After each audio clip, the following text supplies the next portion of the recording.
आपण पाहत आहात लोकशाही महाराष्ट्र न्यूज।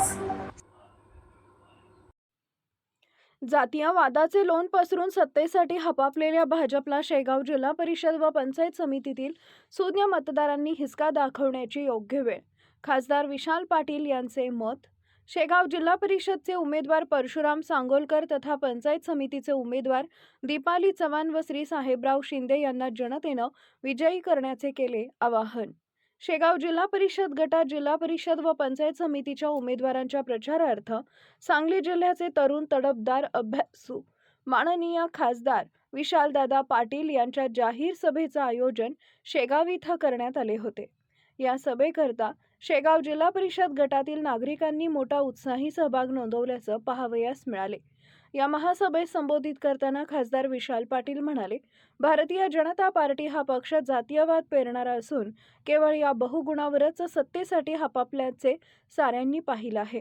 पण सदरची बाब जनतेच्या निदर्शनास आली असून यावेळी मात्र जिल्हा परिषदेवर काँग्रेस प्रणित महाविकास आघाडीची सत्ता येणार असून शेगाव जिल्हा परिषद गटातील सुज्ञ मतदारांनीही काँग्रेसचे जिल्हा परिषदेचे उमेदवार परशुराम सांगोलकर व पंचायत समितीचे उमेदवार चव्हाण व श्री शिंदे यांना विजयी करून पवित्र असणाऱ्या या दोन्ही सभागृहात सन्मानपूर्वक पाठवण्याचं मतरूपी आशीर्वाद द्यावं असं श्री खासदार यांनी आवाहन केलं आहे।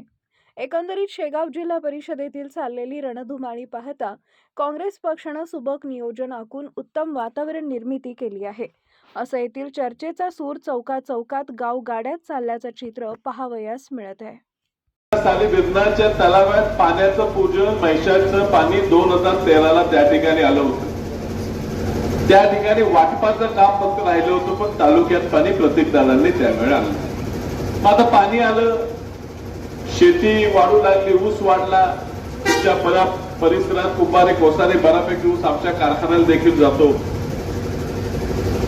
पण एक चांगली गोष्ट बदलते हे समाधान आहे, पण काही गोष्टी चुकीच्या बदला लागल्यात त्याबद्दल मनात खटते। यापूर्वी जत तालुक्यात येताना तुमची जात कुठली, तुमचा धर्म कुठला हे आम्हाला कधी विचारायची गरज पडत नव्हती। सगळे आपण एका तालुक्याचे, कधी भेदभाव होत नव्हता। हाच हा तालुका आहे जिथं मिरजेतून तुमच्याकडे काँग्रेस पक्षाने आरपीआयची युती केली आणि मला वाटतं 90 साली ना विवेक कांबळेंना या ठिकाणी उभं केलं। काँग्रेसचा तालुका होता, प्रत्येक वेळी काँग्रेसला या ठिकाणी मतदान मिळत होतं। वसंतदादांच्या माध्यमातून एवढी मोठी मोठी तळं बांधली होती, लोकांना प्रेम होतं। पण 90ला जेव्हा आम्ही बाहेरनं उमेदवार घेतला तर आम्हाला उपरा उमेदवार नको म्हणून उमाजीराव सरंडेकर काकांना अपक्ष ह्या तालुक्याने निवडून दिलं। त्यांची जात बघून नाही, आपल्या मातीचा सुपुत्र म्हणून तुम्ही निवडून दिलं। आज आपण बाहेरचा इथला तिथला कुठला येतो, आता आपण एकामेकाची जात बघू लागलो। या शेगावचं तुम्हाला उदाहरण देतो, म्हणजे मी यायचो 15-20 वर्षापूर्वी म्हणून। या ठिकाणी इथंच एक दर्गा का मस्जिद होती, इथं शेजारी होती, माहिती आहे तुम्हाला कोणाला, इथं मागे होती। आणि मग त्या समाजाच्या लोकांनी वर्गणी गोळा केली, मुस्लिम समाज लोकांनी ठरवलं की आता हे इथं नवीन इमारत बांधूया। आणि नवीन इमारत बांधायला खड्डा खोदू लागल्यावर आतमध्ये महादेवाचं पिंड असं काहीतरी आत सापडलं। मी पण तरुण होतो, आता ह्या गोष्टीला 15-20 वर्ष झाली।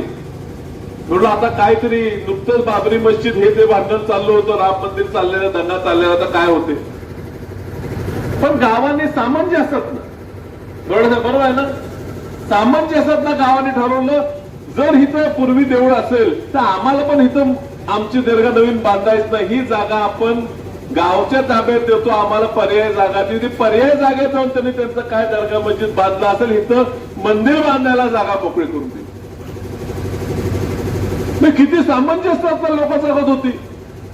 तुझा धर्म कुठला, माझा धर्म कुठला, कोण बघत नव्हतं। आज आपल्या तालुक्यात प्रत्येक जण अहो मोबाईलवर भाषण टाकलं तर खाली कॉमेंट जातीप्रमाणे होतात। हा ह्या जातीचं ही कमेंट मारतो, त्या जातीचं ती कमेंट मारतो। कधी बदल घडला हा आणि कसा घडला?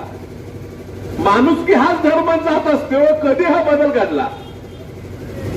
हा घडला, हा घडवला गेला. कुणाचा तरी राजकीय फायदा व्हावा, कुणाची तरी राजकीय पोळी भाजावी, यासाठी तुमच्या आमच्यात ही भांडणं लावली गेली. अहो, पूर्वी तर मोकळा वेळ होता. रानात कोण जातच नव्हतं, जाऊन करतंय काय नाही, काय येतच नव्हतं. आता व्याप वाढला, पाणी आलंय, तिथं उसाचं आहे, कुणाला भांगला जायचंय, कामं एवढी आहेत. ह्यातनं आपल्याला सुचतंय जात आणि धरण काढायची.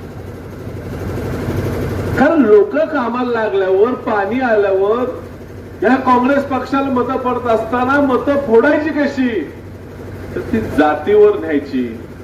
हा प्रयत्न ह्या तालुक्यात केला गेलेला आहे. मी तुम्हाला म्हणून सांगणार आहे, काय यायची गरज आहे, तुम्ही काय केलं पाहिजे.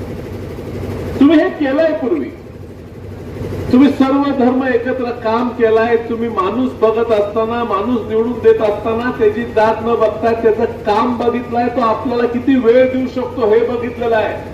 विक्रम दादांना तुम्हीच निवडून दिलेलं आहे आणि ह्या कारणासाठीच निवडून दिलं की अहोरात्र आपल्या मातीतला आहे, त्याला. लोकशाही महाराष्ट्र न्यूज चॅनलला लाईक करा, शेअर करा आणि सबस्क्राईब करा.